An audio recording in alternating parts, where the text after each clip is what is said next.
Well, welcome back to Kook's Customs Feed Shed. A feller, really went to town on a rig. Look at the room for activities in here. He just took the plasma cutter and, By the way, if anyone's looking, we got a couple of, decently mint frame rails for an 80 Firebird here. They'll fit a 70 to 81 F-body Camaro or Firebird, They're great, don't worry on that. Just a little Craigslist rebuild. We also got a, floor rebuild kit here, sponsored by Lego. You could piece that back together, Also got some leaf springs here, eyelets cut off because they were seized on an end, but you could fix on that. No big deal, right? Master cylinder. I only want $650 for all that. Don't lowball a guy though. I know what I got. I'll tell you, when that frame rail, this one right here, when that frame rail came out, if you look down in there, you see all that insulation and stuff that's still falling out of there?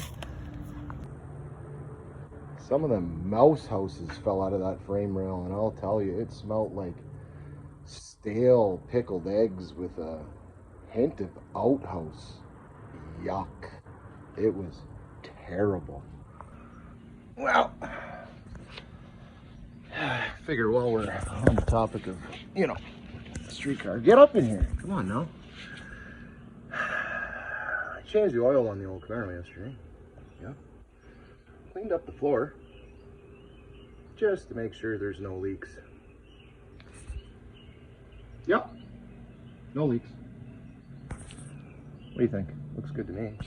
I mean, if there's oil under it, a feller would presume there's oil in it. So that's good enough for me. We're going to ignore on that. Got some leaks going on somewhere in here, but you know what? This thing is a going to town rig to beat on some young fellers with, the new fart can models and, the ones that got them twin war whistler things there, the Wuhan war whistlers is what I'm getting at. Yeah. The old school muscle car, carburetor, some pop-up pistons, a big roller cam. You're gonna need a little more than a couple war whistlers to fret this guy's attitude. Yeah. Did I say that right? I don't know. Get over this hump. Farmer's about to feed it some onions here.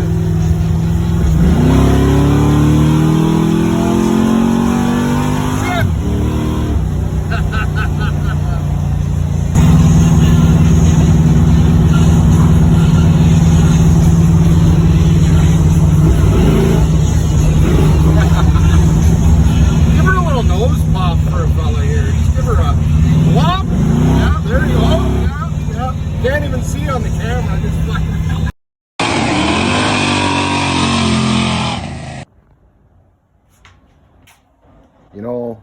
While cousin was in town, we put some Moroso trick springs back in the front end of this thing. I'm sure if you guys were watching some of the videos that I've been posting, this thing needed some springs in the front. The tires were getting all caught up and everything. Anyway, got some trick springs in the front now. We fixed on a few other things. We lowered the axle in the back to get the stance a little nicer and that. This thing rides like a dream now. It's been a long time since I could cruise this thing. Our roads in this city are just awful. But it's been a long time since I could cruise this thing around and not have to worry about hitting a pothole or, the cracks in the roads and that. And the tires aren't rubbing on the fenders no more and things like that. Me and my cousin actually put 278 miles on this thing in 2 days, just cruising around downtown, lining up with a few people. You didn't hear that. But anyway, even let the cousin take her for a few rips. He really fed her the onions there, had her going sideways and a few straight stretches and that. But yeah, a fella's really happy that this thing's finally back up to par. Can take it for a ride, go get an ice cream with the boy and the kid and, the wife, and the dog, and you know, it's nice to be able to have this thing back to par. It's been a long weekend. This guy, you know, we took a little break from the Project Screaming Chicken.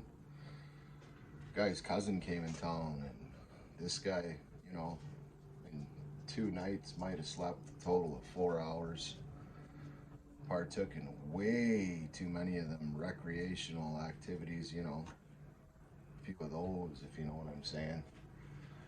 Guy's feeling pretty burnt out, so you know, he's probably going to go in the house after he looks over a few things on this Project Screaming Chicken, measure up some things, figure out how big of a wheel tub we can get in here. Got to order on 4-link kit, get the bars with them Heim joints, and coilover shock set, and a couple things. Picked up a 9-inch rear end there. It's sitting up in front of the car. Maybe I'll show you after. We picked up a 9-inch housing. We got to shorten on that. Do some measuring. You know, guys never shorten the rear end, so got to do some research on that one there. Make sure that we cut the tubes the right length. The 9-inch rear end's got like an offset axle on one side longer than the other.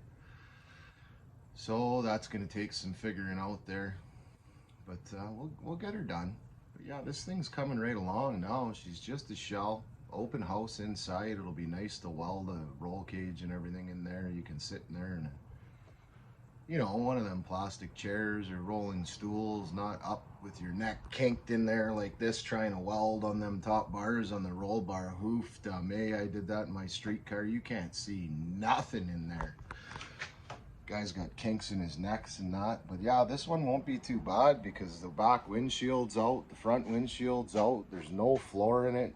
I think we're gonna get this thing together pretty quick, actually. The goal is to get a roller by fall because the guy's into snow machines in the wintertime, and that's kind of his side gig, and he makes a few bucks on the side there. We're gonna get Memphis helping out so he can make a few bucks on the side and put towards this Project Screaming Chicken here.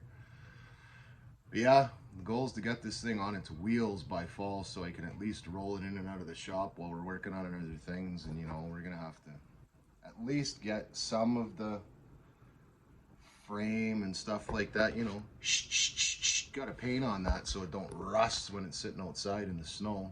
It's not going to stay out overnight or anything like that, but you know, when a guy's got to do some projects, some engine swaps and rebuilds on them old snow machines, you know, this thing's going to be in its way. But anyway, this guy is beat. We're going to call her early tonight. It's only like 6 or 7 o'clock, I don't know. But yeah, this guy's going to go clean up a little bit. Wet the back neck, as a fellow might say. Clean up, have a shower, and I think I'm going to bed early tonight. Thanks a lot, cousin. This guy is burnt out. Anywho, fella's gonna do that, and we're gonna go on the interwebs before we go to bed tonight and probably order up some wheel tubs and those 4-link kits that I was talking about. Maybe the spacers for the alignment bar my chum has to shorten that rear end. It's time to get this ball really rolling. I really want to try to have this thing ready for next spring. It's going to be tight money-wise, but we're going to try. Hopefully we can find enough money to finish it up close and finish finding a top end for the head, or for the cylinder heads and intake and a few other things for the motor that we're putting together for this thing. I'm going to let them use my tranny for next year because I won't be running nothing anyways. So yeah, I'm really starting to get pumped up for this car. I cannot wait to see this thing take transformation. I got buddies that are just laughing. Why are you fixing that thing? Well, you know what? While we're on that conversation, a guy has a lot of friends tagging him in cars that are cleaner than this one. You know what? This guy really likes the old cars, and I'd rather cut this thing up because it was in such bad shape. Nobody was going to fix on this car. You know, at least the shell's getting donated to something that, you know, my son's going to race for a long time. Hopefully he keeps this car till I'm long gone anyway. And it's better than it going back into Mother Earth. So guys, don't bother tagging me in them anymore. It's just not gonna, I'm not gonna go cut up a car that's worth 5 or 6 grand when somebody else could save on that and make it a going to town rig. This one's not a going to town rig. It's gonna be a race car. It might have license plates, you know, maybe, but you know, it's only gonna go to the Queen Street Cruise to beat on a few people maybe. We're not gonna go there anyhow. Guy's gonna go in and clean up, have a bite to eat, maybe a cold snack, go on the interwebs there and start ordering up some parts for this. So yeah, this is Kook's Custom Speed Shed, signing out.